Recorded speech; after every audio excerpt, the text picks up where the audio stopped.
हरे पानी असर में हो माइया जई तू हे माई सभा बीचे लाज के बचा जई तू।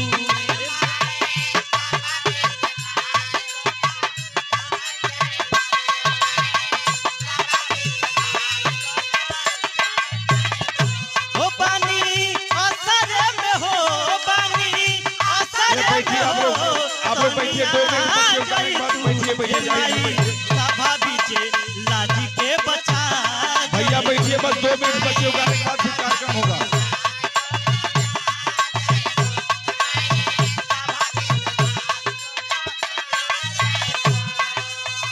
दुनिया बनावे वाली तो ही हो माई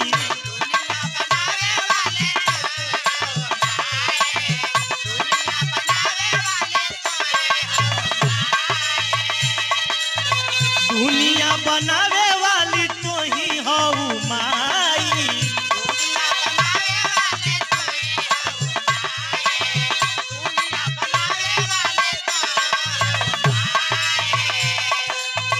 दरी दरी घूम अली अब कहाँ जाई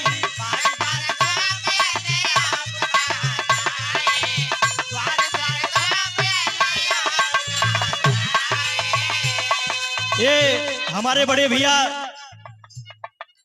बी गंगा के उप विजेता हमारे बड़े भैया की तरफ से 101 रुपया का पुरस्कार सुधीर भैया की तरफ से है और माता रानी कृपा दाई बना रहे हैं। भैया के आशीर्वाद बा ऐसा ही हम छोट कलाकार पर आशीर्वाद आपका बना रहे भैया।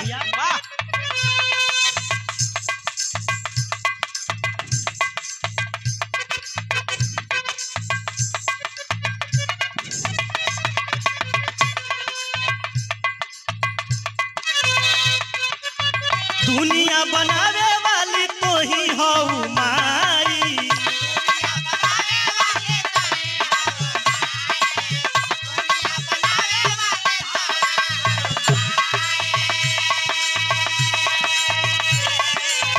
दरी दरी घूम अली अब कहाँ जाई